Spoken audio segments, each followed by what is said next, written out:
Hello everyone, welcome to वेदीफाइल। तो आज हम बात करते हैं केमिकल रिएक्शन ऑफ अल्कोहल और फिनॉल। अब तक हमने क्या पढ़ा? हमने सबसे पहले अल्कोहल को प्रिपेयर किया, प्रिपरेशन ऑफ अल्कोहल पढ़ी, उसके बाद हमने उसकी फिजिकल प्रॉपर्टी बनी। भाई हमारे पास अल्कोहल बन के आ चुका है तो उसकी फिजिकल प्रॉपर्टीज क्या होती होगी, कैसे वो रहता होगा, क्या बॉइलिंग पॉइंट होगा, उन सब के बारे में हमने सबसे पहले जाना। अब हमें ये सब चीज पता लग चुकी है तो अब हम उनकी केमिकल रिएक्शन कराने जा रहे हैं कि वो किसके साथ रिएक्शन करता है, किसके साथ रिएक्शन नहीं करता है। बात क्लियर है? So the chemical reaction of alcohol और phenol can be divided into the following two categories. उसको हम दो कैटेगरी के अंदर डिवाइड कर सकते हैं। कौन कौन सी दो कैटेगरी? देखिए, पहली कैटेगरी होगी मेरी reaction involving cleavage of oxygen hydrogen bond. अगर OH बॉन्ड जो होता है हम जिसको बोलते हैं, अगर वो वाला बॉन्ड टूट जाए तो एक तो उसके साथ हमसे हमारी रिएक्शन हो सकती है और एक हो सकता है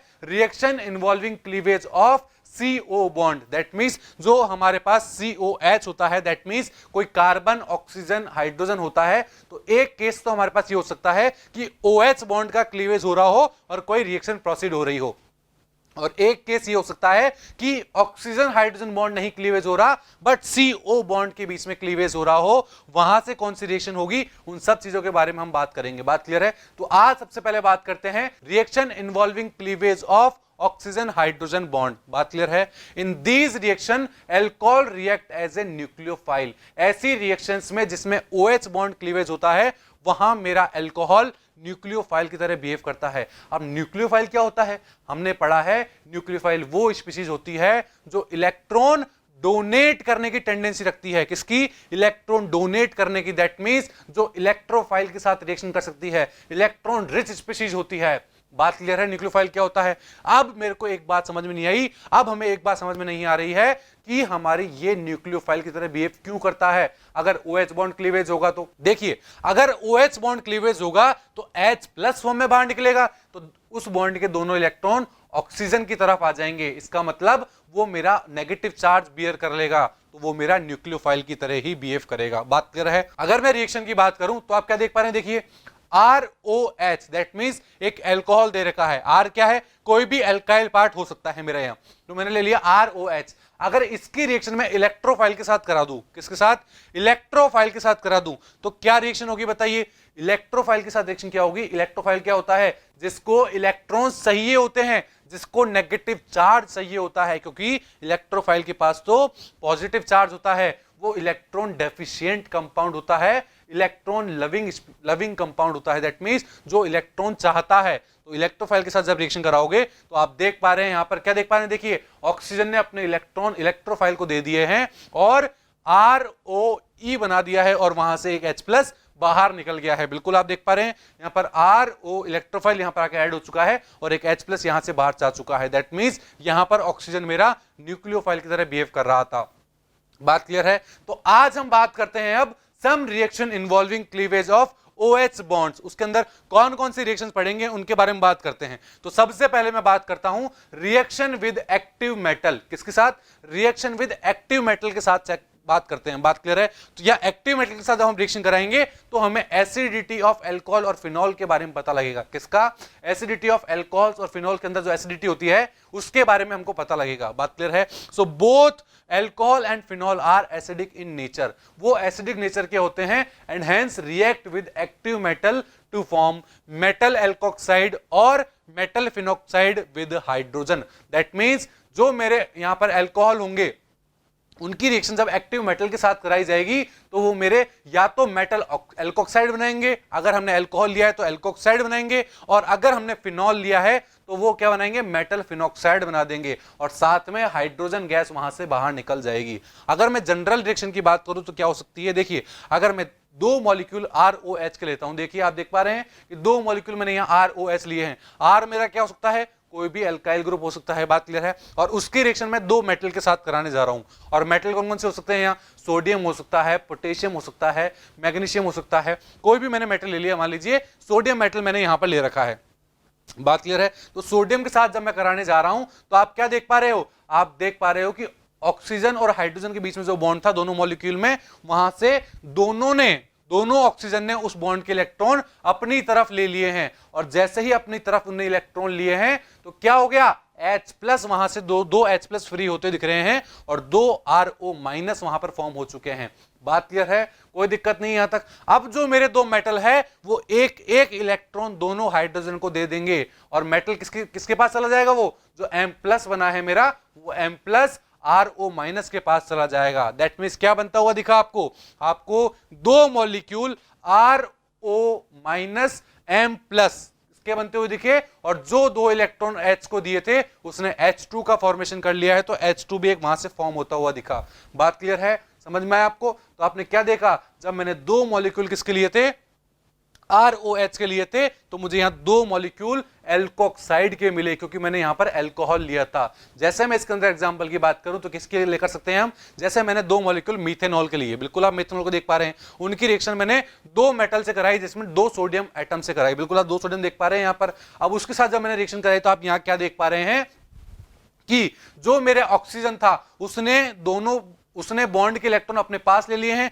दोनों ऑक्सीजन ने बॉन्ड के इलेक्ट्रॉन अपने पास ले लिए हैं और नेगेटिव चार्ज बना लिया है और दो H+ बना दिए हैं। बिल्कुल बात क्लियर है। अब जैसे ही दो H+ बने हैं वहां पर मेटल ने क्या किया, एक एक इलेक्ट्रॉन दोनों हाइड्रोजन को दिए, उन दोनों हाइड्रोजन ने मिलकर क्या बना दिया, H2 का फॉर्मेशन कर दिया है। और मेरे जो दोनों मेटल थे, दोनों सोडियम मेटल थे, वो ऑक्सीजन के पास आ गए हैं। दैट मींस एक सोडियम मिथॉक्साइड का फॉर्मेशन कर लिया है, एक मीथेनॉल से एक सोडियम मिथॉक्साइड का फॉर्मेशन कर दिया है हमने यहां पर। बात क्लियर है, समझ में आया कैसे किया? तो ये बात हमारी किसकी हुई, ये हमने देखा कि अगर अल्कोहल की रिएक्शन एक्टिव मेटल के साथ करा देंगे तो किस तरह हमारी रिएक्शंस होती है। बात क्लियर है। इसी तरह मान लीजिए मैं मीथेनॉल ना लेके इथेनॉल ले लेता हूं, बिल्कुल आप दो मॉलिक्यूल इथेनॉल देख सकते हैं, तो उनकी रिएक्शन अगर हम मेटल के साथ कराएंगे, किसके साथ करानी पड़ेगी, मैग्नीशियम के साथ कराएंगे। तो यहां मैग्नीशियम हमने एक ही लिया है, अब की बार कितना लिया है, एक ही लिया है, क्योंकि हम जानते हैं मैग्नीशियम दो इलेक्ट्रॉन लूज कर सकता है। क्यों? क्योंकि उसकी वैलेंस शेल में दो इलेक्ट्रॉन होते हैं,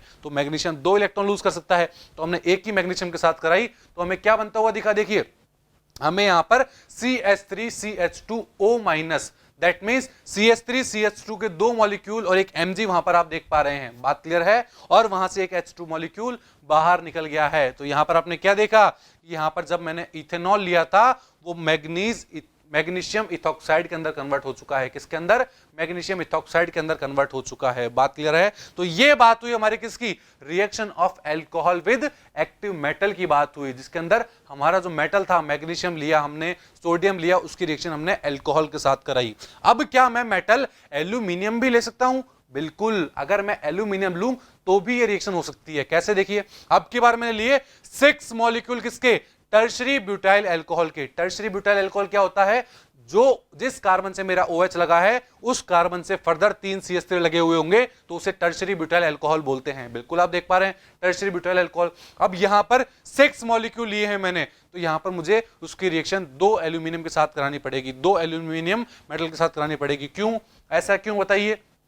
क्योंकि हमें पता है एक एल्यूमिनियम 3 इलेक्ट्रॉन लूज कर सकता है। बात क्लियर है। क्योंकि उसके वैलेंस शेल में कितने इलेक्ट्रॉन होते हैं, 3 इलेक्ट्रॉन होते हैं। बात क्लियर है। तो वो 3 इलेक्ट्रॉन डोनेट कर देगा तो क्या हो जाएगा बताइए, हमको एल्यूमिनियम टर्शरी ब्यूटॉक्साइड का फॉर्मेशन होता हुआ दिख जाएगा। मैकेनिज्म कैसे होगी, बिल्कुल जैसे हमने फर्स्ट मैकेनिज्म करी थी बिल्कुल उसी तरह मैकेनिज्म होगी। तो हम यहां इजीली बता सकते हैं क्या बन जाएगा, एल्यूमिनियम टर्शरी ब्यूटॉक्साइड का फॉर्मेशन होता हुआ दिख जाएगा। बात क्लियर है, समझ में आया किस तरह अल्कोहल में रिएक्शन होती है।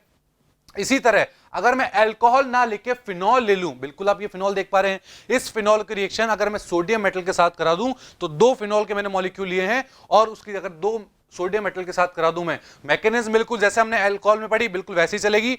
तो क्या हुआ, दो सोडियम मेटल के साथ जब मैंने रिएक्शन कराई तो मुझे दो सोडियम फिनॉक्साइड मिलते हुए दिखे और एक H2 गैस वहां से बाहर निकल गई। इसका मतलब क्या हुआ, phenol also react with aqueous sodium hydroxide to form sodium phenoxide. आप इसका मतलब क्या हुआ, हमने जब सोडियम के साथ रिएक्शन कराई थी तो हमें क्या मिला था, हमें एक सोडियम फिनॉक्साइड मिल चुका था। बात क्लियर है। तो अगर मैं फिनॉल्स की बात करूं, किसकी, फिनॉल्स की बात करूं, तो फिनॉल को हम अगर एक्वस सोडियम हाइड्रोक्साइड के साथ रिएक्शन करा दें, phenol also react with sodium aqueous hydroxide to form sodium phenoxide. जैसे फिनॉल की अगर हमने एक्टिव मेटल के साथ कराई है उसी तरह फिनॉल की रिएक्शन हम NaOH के साथ भी करा सकते हैं, एक्वस बेस के साथ भी करा सकते हैं।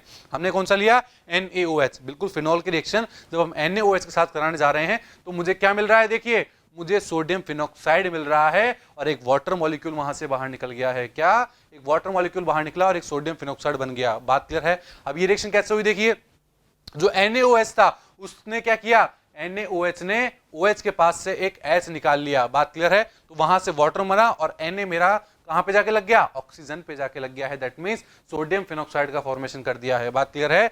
सो the above reaction suggest that alcohol and phenol are acidic in nature. हमने जितनी भी रिएक्शन देखी उससे क्या पता लगा कि वो एसिडिक नेचर शो करते हैं। कैसे पता लगा बताइए? क्योंकि वो सब H+ डोनेट कर रहे थे, H+ अपने पास से बाहर निकाल रहे थे। और हमने पढ़ा है कि जो H+ डोनेट करते हैं वो तो एसिड कहलाते हैं। बात क्लियर है? कोई कंफ्यूजन नहीं है यहां तक? आगे देखिए, alcohol and phenol are Bronsted acid that they can donate a proton to a strong base. जो मेरे अल्कोहल और फिनॉल होते हैं वो क्या होते हैं, ब्रोंस्टेंट एसिड होते हैं, या मैं बोल दूं नॉर्मली एक एसिड होते हैं। क्यों? क्योंकि वो H+ जो मेरा होता है उसको डोनेट करते हैं। किसको? स्ट्रॉन्ग बेस को। या फिर मैं कह दूं एक प्रोटोन डोनेट करते हैं। प्रोटोन का मतलब क्या होता है, एक हाइड्रोजन को ही हम प्रोटोन बोल सकते हैं, H+ को। बात क्लियर है? तो H+ डोनेट करते हैं, इसलिए वो मेरे एसिड की तरह बिहेव करते हैं। जैसे मैं बात करूं, मान लीजिए यहां पर मेरे पास कोई B बेस है। बात क्लियर है?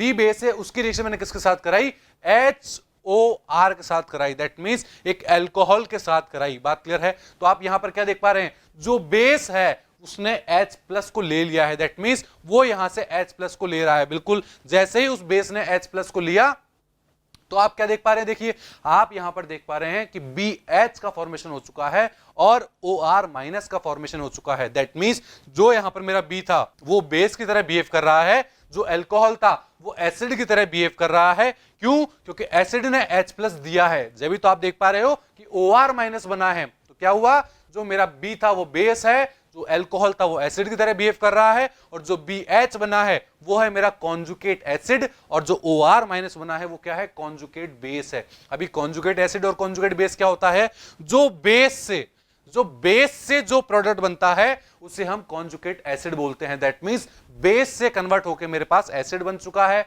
और एसिड से जो प्रोडक्ट कन्वर्ट होकर प्रोडक्ट बनेगा वो मेरा कहलाएगा कॉन्जुगेट बेस कहलाएगा। बात समझ में आई यहां तक? तो ये बात हुई हमारी किसकी, कि किस तरह हमारा अल्कोहल जो होता है वो ब्रोंस्टेंट एसिड की तरह बिहेव करता है, या फिर मैं फिनॉल की बात करूं किस तरह वो बात करता है। So alcohol are weaker acid than water. मैंने क्या बोला, देखिए अल्कोहल मेरे वाटर से वीक एसिड होते हैं। ऐसा क्यों? When an alkoxide is treated with water then the starting alcohol is obtained.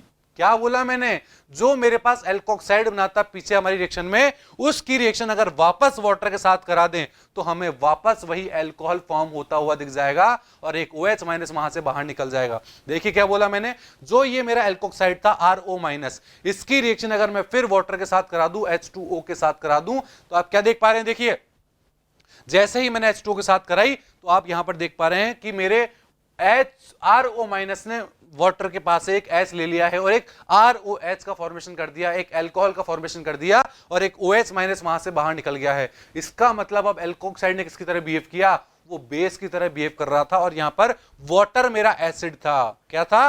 Water मेरा एसिड था। इसीलिए हमने क्या बोला कि अल्कोहल जो होते हैं वो मेरे कम एसिडिक होते हैं, जबकि वाटर मेरा ज्यादा एसिडिक होता है। बात क्लियर है? याद रहेगी ये बात। तो आपने यहां क्या देखा, जो मैंने एल्कोक्साइड था वो बेस था, जो वाटर था वो एसिड था, और जो बाद में OH- बना है वो कॉन्जुगेट बेस होगा, क्योंकि वो इस वाटर से बना है, एक एसिड से बना है, और जो अल्कोहल बना है वो कॉन्जुगेट एसिड कहलाएगा मेरा। बात क्लियर है?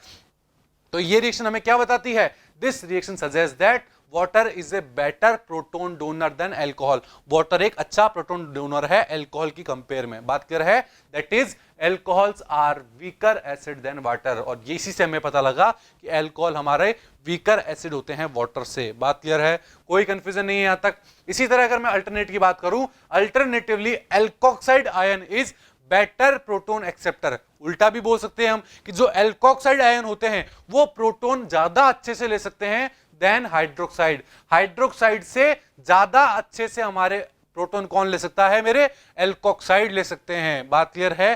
That is alkoxide are strong base than hydroxide. इसका मतलब एल्कोक्साइड जो होते हैं वो स्ट्रॉन्ग बेस होते हैं हाइड्रोक्साइड के कंपेयर में। दैट इज C2H5O- Na+ जो होता है हमारा, जिसको हम क्या बोलते हैं, एल्कोक्साइड बोलते हैं, सोडियम इथॉक्साइड इसको बोल सकते हैं। Sodium ethoxide is a strong base than NaOH। NaOH से क्या होगा, स्ट्रॉन्ग बेस होगा मेरा। बात क्लियर है, समझ में आया? एक एक रीजन हमें समझ में आना चाहिए। बात क्लियर है? इसी तरह मैं बात करूं, acidic nature of alcohol is due to electronegative oxygen atom which withdraw electron of oxygen hydrogen bond towards itself.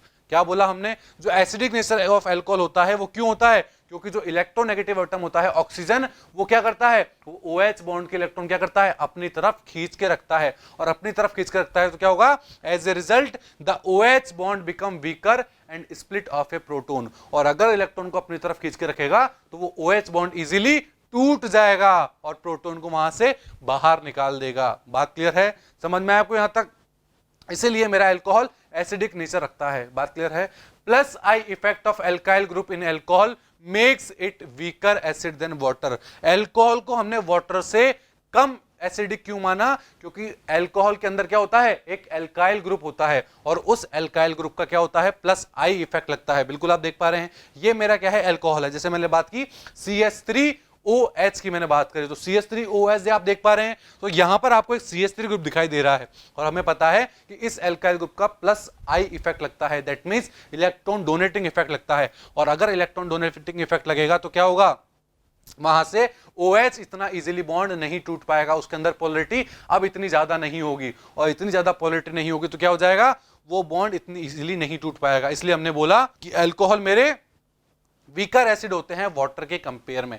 बात क्लियर है, समझ में आया यहां तक? As the number and size of alkyl group attach to carbon having OH group increases. क्या बोला मैंने, अगर मेरे एल्काइल ग्रुप का नंबर या साइज इंक्रीज होती है, क्या बोला मैंने, अगर मेरे एल्काइल ग्रुप का साइज या नंबर इंक्रीज होता है, कब, जिस कार्बन के ऊपर OH लगा हुआ है और उसी कार्बन के ऊपर अगर साइज मेरा या फिर नंबर इंक्रीज होता है एल्काइल ग्रुप का, तो क्या होगा, उससे प्लस आई इफेक्ट इंक्रीज हो जाएगा। और अगर प्लस आई इफेक्ट इंक्रीज हुआ तो एसिडिक स्ट्रेंथ ऑफ अल्कोहल क्या हो जाएगी, डिक्रीज हो जाएगी। बात क्लियर है? वापस देखिए क्या बोला मैंने पॉइंट में, मैंने ये बोला कि अगर किसी अल्कोहल में, जैसे आप यहां पर 4 अल्कोहल देख पा रहे हैं, एक बार ऑक्सीजन से क्या लगा हुआ था, देखिए CH3, एक बार CH2CH3, उसके बाद देखिए, उसके बाद CH3 CH2 CH2, फिर लगा हुआ है मेरे पास OH। और अगर चौथे की मैं बात करूं तो 4 कार्बन इस तरफ लगे हुए हैं और फिर OH लगा हुआ है। तो आप क्या देख पा रहे हो, लेफ्ट से राइट जाने पर क्या हो रहा है,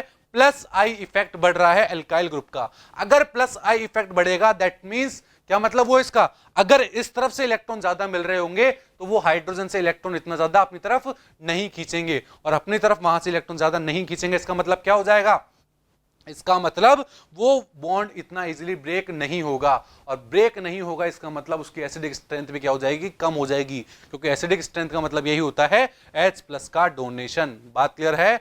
इसका मतलब क्या हुआ, that is order of acidic strength of different alcohol क्या हो जाएगा, डिफरेंट अल्कोहल की अगर मैं बात करूं तो क्या ऑर्डर हो जाएगा, सबसे ज्यादा एसिडिक स्ट्रेंथ किसकी होगी, जो मेरा ये वाला अल्कोहल है उसकी सबसे ज्यादा होगी, फिर सेकंड नंबर की, फिर थर्ड नंबर की, और फिर फोर्थ नंबर की हो जाएगी। बात क्लियर है? इसी तरह मैं एक एग्जांपल और लेता हूं, देखिए अब की बार मैंने एग्जांपल लिया, एक बार 1 डिग्री अल्कोहल लिया, एक बार 2 डिग्री अल्कोहल लिया, और एक बार 3 डिग्री अल्कोहल लिया। अब इसके अंदर आप बताइए कि क्या ऑर्डर होगा। देखिए तो आप क्या देख पा रहे हैं, जब मैं लेफ्ट से राइट मूव कर रहा हूं, कब, लेफ्ट से जब मैं राइट मूव कर रहा हूं, तो आप देख पा रहे हो यहां पर एक ही CH3 था, यहां 2 CH3 आ चुके हैं, यहां 3 CH3 आ चुके हैं, that means plus I effect बढ़ रहा है। और अगर प्लस आई इफेक्ट बढ़ेगा तो वहां पर इलेक्ट्रॉन डोनेटिंग कैपेसिटी बढ़ जाएगी, और इलेक्ट्रॉन डोनेटिंग कैपेसिटी अगर बढ़ी है, OH के बीच में जो बॉन्ड होगा वो इतना इजीली नहीं टूट पाएगा, और इतना इजीली अगर नहीं टूट पाया तो एसिडिक नेचर भी डिक्रीज हो जाएगा। दैट मींस अगर OH बॉन्ड टूट रहा होगा तो एसिडिक नेचर के में सबसे ज्यादा किसका होगा, बताइए, 1 डिग्री अल्कोहल सबसे ज्यादा, फिर 2 डिग्री अल्कोहल, और फिर 3 डिग्री अल्कोहल आ जाएगा। बात क्लियर है? समझ में आया?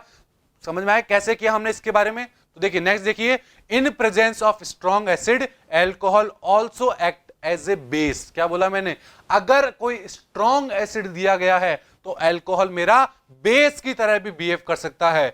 This is due to the reason that the presence of lone pair of electron on oxygen atom makes alcohol proton acceptor. क्या बोला मैंने? अगर कोई स्ट्रॉन्ग एसिड दिया हुआ है तो जो मेरा अल्कोहल होगा वो बेस की तरह बिहेव कर सकता है। और ऐसा क्यों? क्योंकि ऑक्सीजन के ऊपर क्या होते हैं? लोन पेयर्स होते हैं। वो लोन पेयर क्या कर सकते हैं बताइए? लोन पेयर मेरे प्रोटोन एक्सेप्ट कर सकते हैं। तो प्रोटोन एक्सेप्ट करके वो किसकी तरह बिहेव कर जाएगा? बेस की तरह बिहेव कर जाएगा। जैसे मैं रिएक्शन की बात करूं तो यहां पर मैं बात करता हूं ROH की, दैट मींस कोई भी मैंने अल्कोहल लिया, उसकी रिएक्शन मैंने कराई H2SO4 के साथ। अब हम जानते हैं H2SO4 क्या है? वो तो एक स्ट्रॉन्ग एसिड है। तो एसिड का काम क्या होता है? H+ डोनेट करना। तो बिल्कुल आप देख पा रहे हो H2SO4 मेरा H+ डोनेट कर रहा है, और वो H+ जो डोनेट किया है उसको ROH ने, जो ऑक्सीजन एटम था, उसने कैप्चर कर लिया है, अपने पास ले लिया है, और ऑक्सीजन के ऊपर पॉजिटिव चार्ज आ चुका है। दैट मींस यहां पर मेरे अल्कोहल ने बेस की तरह बिहेव किया, क्योंकि आप देख पा रहे हो प्रोडक्ट में उसने एक H+ को एक्सेप्ट किया है। और जो H+ एक्सेप्ट करता है वो क्या कहलाता है बताइए? जो H+ एक्सेप्ट करता है वो तो बेस कहलाता है। दैट मींस अगर एसिड के साथ, मोर स्ट्रॉन्गर एसिड के साथ उसकी रिएक्शन करा देंगे तो वो बेस की तरह भी बिहेव कर सकता है। बात क्लियर है? कोई दिक्कत नहीं है यहां तक? तो अब मैं बात करता हूं एसिडिटी ऑफ फिनॉल की। किसकी? एसिडिटी ऑफ फिनॉल की मैं बात करता हूं कि एसिडिटी ऑफ फिनॉल क्या होता है। देखिए